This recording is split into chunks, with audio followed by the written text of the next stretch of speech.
What's happening, everybody? Happy Monday. So this is gonna be my first attempt at making these type of videos. So bear with me if the editing isn't the greatest, but it is currently Monday, August 19th. So just competed August 8th in my first 212 show. So right now we're in the process of our little rebound. So today, starting the week off fresh, I'm going to be taking some progress pictures here in a little bit.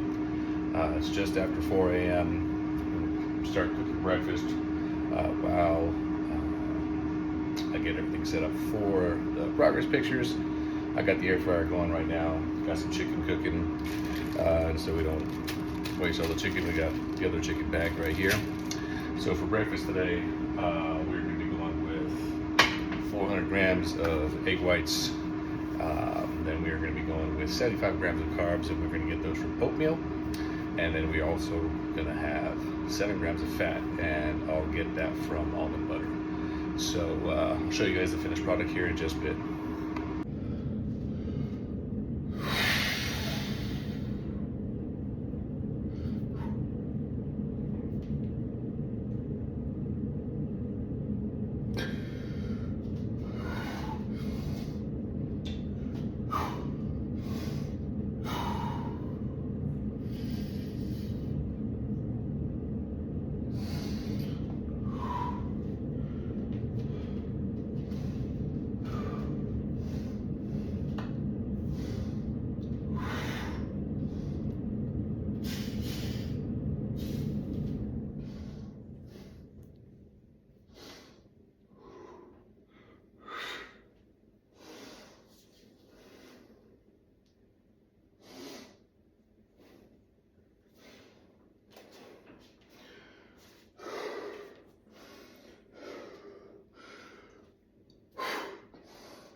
Alright, now that I got everything all cooking, got my egg white omelet with some spinach, mushrooms, green chili, and onions, and my oatmeal cooking.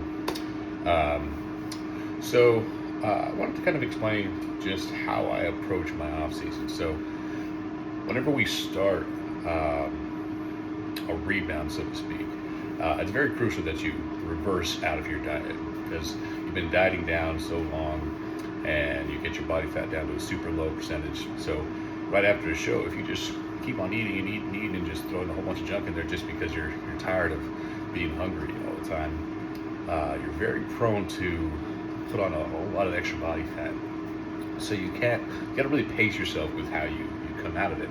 But there's also a way that you can be advantageous about it and even put on, 15 to 20% of your off-season gains within the first few weeks. But you have to be able to structure it right. You have to listen to your body, take notes of how it's responding to everything, and you can take advantage of this little window of super saturation where your body is just going to soak everything up and utilize it in the right way. So the first few days coming after a show, I increase my calories significantly.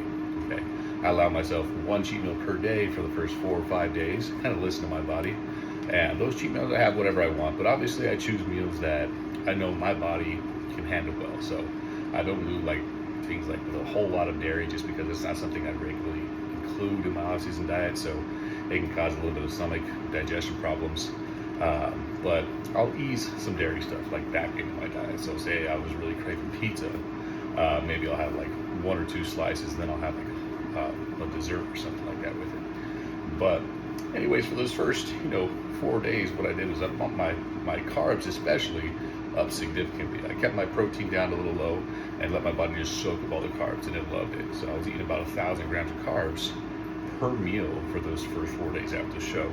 Then I kind of tapered down just a little bit and just got back into a normal rhythm, and which I'm at there now. And so right now, I'm still monitoring everything. That's why I just went and took some progress pictures just to see how everything's responding.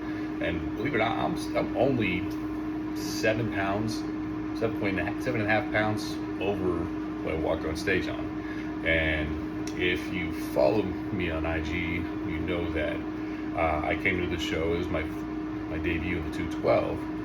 That I was significantly under the weight cap. I weighed in at 191 pounds the day of the show. So I have some growing to do. I need to fill my frame out. Okay, so we're gonna be taking a little longer off season, but again, we're approaching it in a smart way so that we don't gain just a whole bunch of extra body fat. So this is the start of the journey, the start of the building process. Right now, we'll see how the body's responding, and typically, like I'll sit down like every Monday. I'll look at the progress pictures and I'll assess whether or not we need to make some changes to the diet, see how metabolism's cranking. Right now, it's looking like I'll probably bump the calories up just a little bit. I'll probably keep on doing that, keep a real close eye on it for the next 4 or 5 weeks, and then we'll go into a little maintenance health phase. But oatmeal's done. I'm gonna check out the eggs right now, and then we'll catch up with the video. Right, and here is the final product. We got the oatmeal, egg whites, and some almond butter. Throw a little bit of salt on there, and sriracha. I love me my sriracha. But we have one more thing to do before we dig in, and that is give ourselves a little insulin. So I didn't show this on the video, but I just checked my blood sugars. They were good. People didn't know I'm a type 1 diabetic, so I got to constantly monitor my blood sugars just to make sure everything's in check. So I just checked my blood sugars, and they were at my fasted blood glucose level was at 100, so which is typically a little higher than your average person, but for a type 1 diabetic, that's good. So I got 75 grams of carbs here from the oatmeal, and for me, what I figured out, don't really listen to my doctor's notes. I kind of do my own little measurements as far as how much insulin I need to give myself, and I need to usually do a 1-to-1 ratio of insulin per grams of carbs. So that's why it makes it even more efficient for me to even track my macros. So because I'm having 75 grams of carbs from the oatmeal, I'll typically want 7 to 8 units of insulin. I'm gonna go on the lower side because my blood sugars weren't too low, so I'm gonna go 7, and that should help shuttle the carbs into the muscle instead of just keeping them in my bloodstream. So that's the whole goal of the insulin. So I'm gonna be taking this out. It's just a little tiny needle there, and turn this little knob here to 7 units, and then I'm just gonna inject it right here in my stomach. Y'all don't have to see that part, so it's right here below the table.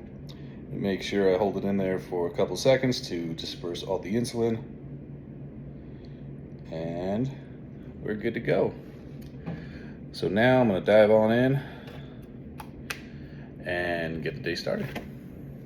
Yeah, can I get a tall black coffee, please? Yeah, anything else today? That's gonna be it. Awesome, we'll get there. Thank you.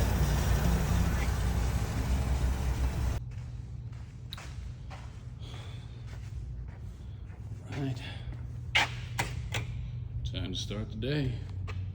All right, we got meal 2 going down. Just your basic chicken rice. I got some fats. As my fat source is almonds. Let that warm up. Got a little break, about an hour here between clients. And so we can enjoy this meal and continue on with our day. All right, time for meal 3.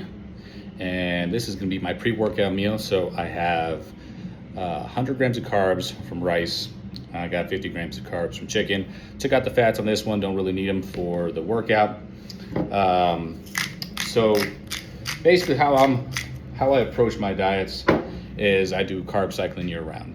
So I have my high carb days, my medium carb days, and my low carb days. My low carb days are my rest days, my non-training days. I bring the carbs down, keep the protein up high, and I keep my fats a little higher. Don't really need to feed the body too much because we're not utilizing a lot of energy, right? Now my high carb days, I reserve those for leg days and back days, the bigger muscle group days. So I significantly bump those carbs up. Any other training day that is not a leg day or a back day is going to be a medium carb day. So my carbs are higher around my pre and post workout and slightly lower on the meals around that. But I'm also going to be, what I actually just started here this past week is I just changed up my split. So I went to more of a traditional push-pull legs as opposed to what I was doing before and always hitting the same muscle group on every day. So today is going to be a glute and hamstring leg focused day. So I went back to training legs twice a week. One day will be a glute and hamstring focused, other day will be quad focused. Obviously calves are going to be incorporated on both those days. But then also I'll have my first push day, which will be chest focused. It'll be chest, shoulders, and tris. And then I'll have a pull day, back and bis, and then a leg day. And then my next push day would be chest, shoulders, and tris, but shoulder focused, and so on and so forth. So I'm trying this new approach, and my body seems to be liking it right now. Still monitoring recovery and make sure that stays on point. So if it does start to become an issue, then I can adjust it on the fly. But I'm going to take this meal down. Got one more client to train after this, and then it'll time to be hitting our workout for our glute and hamstring day. All right, so on our way to the gym now, and I know what some of y'all are thinking. It's like, don't you work at a gym? Why are you going to another gym? Well, I like to get a change of scenery. Kind of helps the motivation. So go to a different gym, see some different walls, see some different people, and I get the feeling of like I'm going to the gym instead of just kind of like stepping out of the office, you know what I mean? So like I said before, today is a leg day, but it's going to be a glute and hamstring focused leg day. So I'm going back to some of my old ways in this new split of hitting 2 leg days a week, one of them being glute and hamstring focused, the other one being quad focused. So one thing I noticed in the 212 division is that all these guys were thick from head to toe. I knew going into the show that I was going to be undersized, and the ultimate precursor in me not placing as well as I want was me just not being big enough. So legs is never something that I've really had to work very hard to grow. They've always been my dominant body part. But I thought I had good legs. These 212 guys at the pro level, their legs are something else, So we can go back to hitting legs twice a week, hitting them with some intensity, and just grow overall. So be filming some of the workout today. I'll be uploading that as well. But for right now, we are sipping on our pre-workout drink. It's a high stem one. I've always been a high stem guy. I love the high stem stuff. Do take breaks from me here and there, but we're back on that. And also be sipping on an intra workout drink, which is nothing crazy. It's only 25 grams of carbs, but had a good pre-workout meal. It's fully digested, and we should get a nice good little pump. So workouts have been great for the last half a week now. The joints are fully recovered, from the whole drying out process of peaking for the show. So looking forward to taking advantage of this rebound and getting another good workout in. So let's get a good one.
All right, excellent leg day. Now for our post-workout meal, got 100 grams of carbs via rice.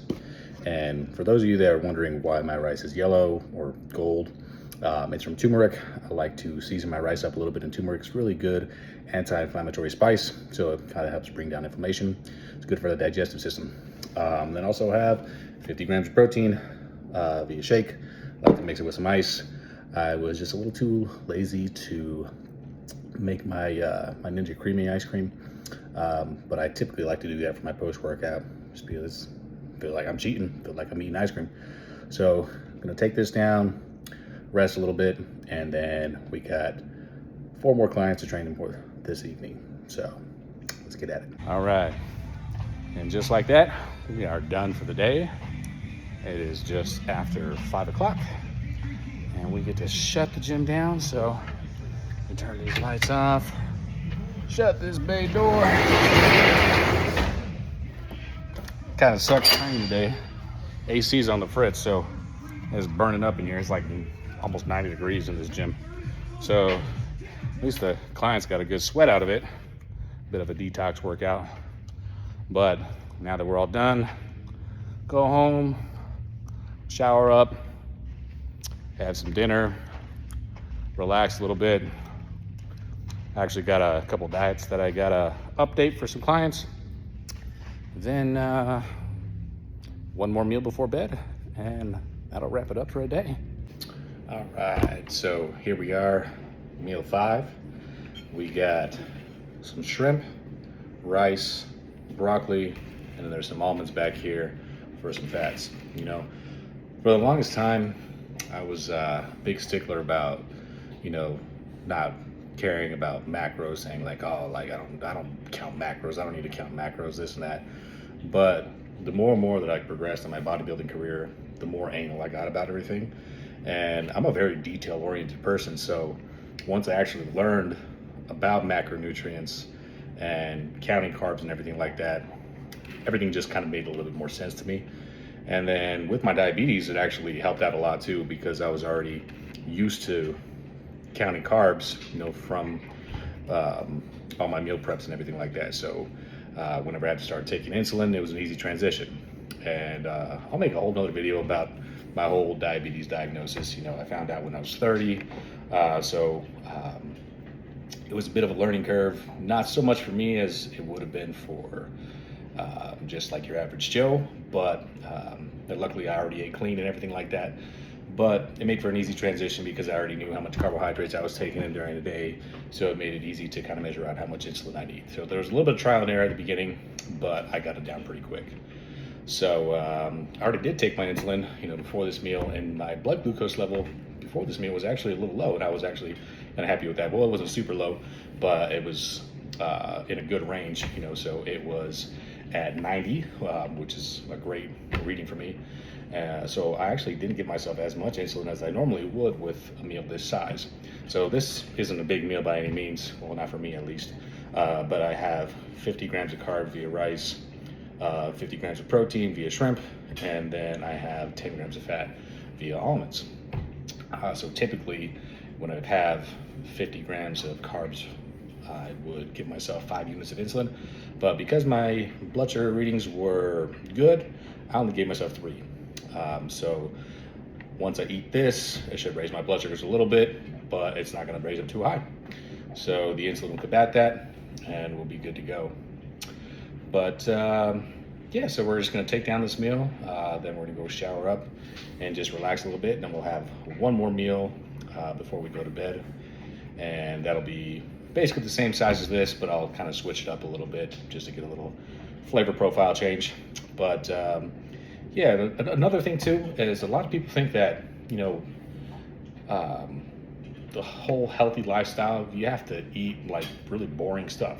This is a delicious meal. You know, like I love shrimp, I love rice, I love broccoli. It's a well-balanced meal.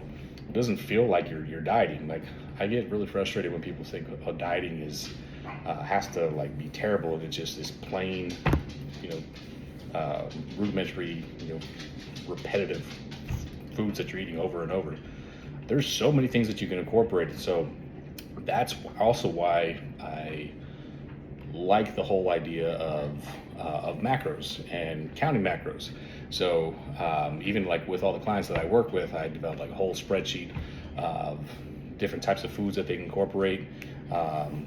So like stuff that they can use free, different types of proteins, different types of carbohydrates, different types of fats, veggies, you name it, it's all on that spreadsheet.